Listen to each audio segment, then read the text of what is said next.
Hey, what's up, Keith? I'm just getting back to you on your questions. Thanks for doing that little interview for me.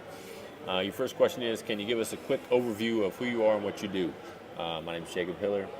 I help people to jump higher, run faster, and basically be more athletic players, mostly for basketball players. But since our start, we've worked with so many different players and athletes around the world that we've worked with a lot of sports.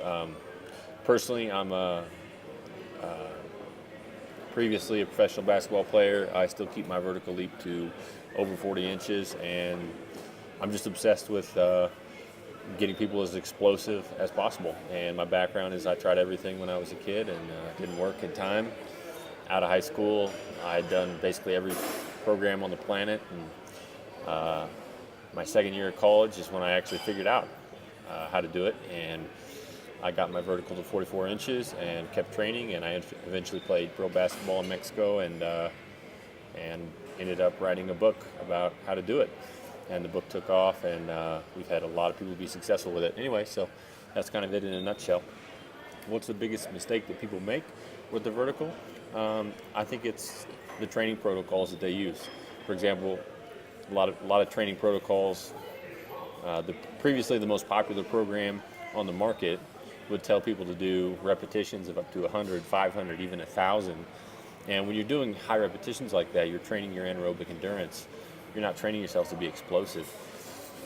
So if you want to be explosive, you have to do very low reps and very high repetitions. So I'd recommend that you don't go over 8 reps and everything is at its most explosive. Or otherwise, a sprinter is not going to train his sprinting speed by running a marathon. It's the same kind of principle. And so just, training at an explosive level, every repetition, quality is what counts, not quantity. That's very big. Also, training the right muscles is very important. But I would say that's the biggest one. There's a few other big ones, but that's number one. Top 3 exercises. So you got to understand that jumping higher is mostly about 3 things. First of all, you have to have enough strength, or else your body thinks you're heavy. If you're not strong, your body is weighed down. You're not light on your feet. Second of all, after you're strong, you still have to be quick. There's strong guys out there who can't move their muscles quickly. So even once you're strong, you've got to be quick. So when you're strong and you're quick, then you're explosive.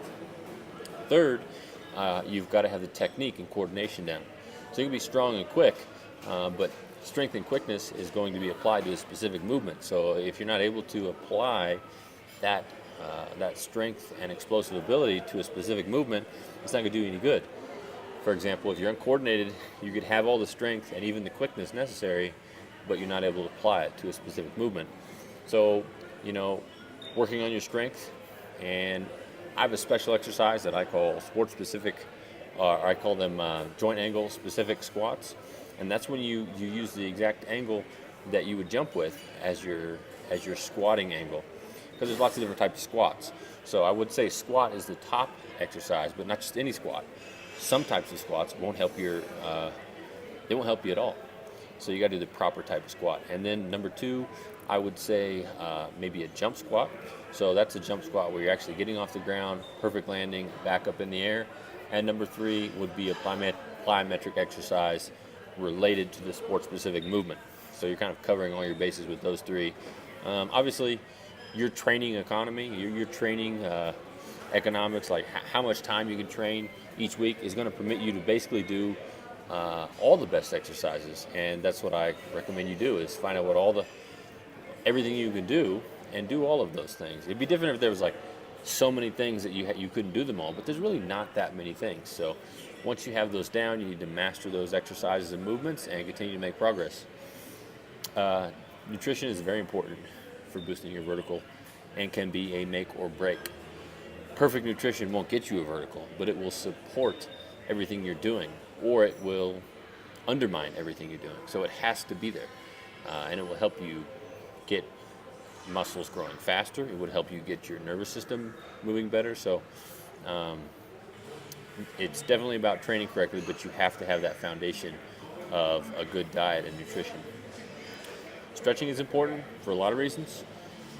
This is your question number 5. Stretching is important because First of all, it's really good for your ligaments. It's really good for your joints. It's really good for your tendons and your muscles. So you're teaching your body to go through a full range of motion. You're getting better muscular quality. You're going to get better blood flow. You're going to get injured less, and you're just going to have overall better tissue quality. So I think it's very important, especially for injury prevention. Stretching alone is not going to get you a 40-inch vertical, but it will support you on your way there. If I had just one tip for people to increase their vertical, what would it be? I would say get strong, get quick, and get coordinated. I suppose that's 3 tips, but a lot of people get focused on, I'm gonna, I heard you had to be super flexible, or I'm gonna do this splits, or I'm only gonna do squats, or they do that. Get strong in the right joint angles. Do plyometrics for the same joint angles, and get your technique proper. I know that's oversimplified, but do the big things. Don't just focus on like getting strong toes, or I've seen articles that it's all about your feet. It's not. And if you do that, you're going to be disappointed. If someone regularly weight trains will have a lot of lower body muscle mass increase or decrease their vertical. Well, if you train properly, you're building functional muscle mass. So for every pound of muscle you put on, you're that much stronger. So that extra weight is actually giving you more horsepower. For example, if I gave you, instead of a 6-cylinder, I gave you an 8-cylinder in your car, you've got 2 more cylinders. Yeah, that weighs more, but it gives you a whole lot more power. If you're training improperly, you're just getting non-functional muscle mass, and that's just slowing you down. So any last tips for helping people boost their vertical? What should they focus on? What should they avoid? Avoid extremely high repetitions. Avoid training to fatigue. Avoid training and focusing a lot of time on only diet or only supplement or only feed or only something. Work on the big rocks. Move the big things and get that going on, and you'll see a lot better results. So I hope that helps. Obviously, I'm trying to give you as much as I can here in a quick interview, but hope that helps.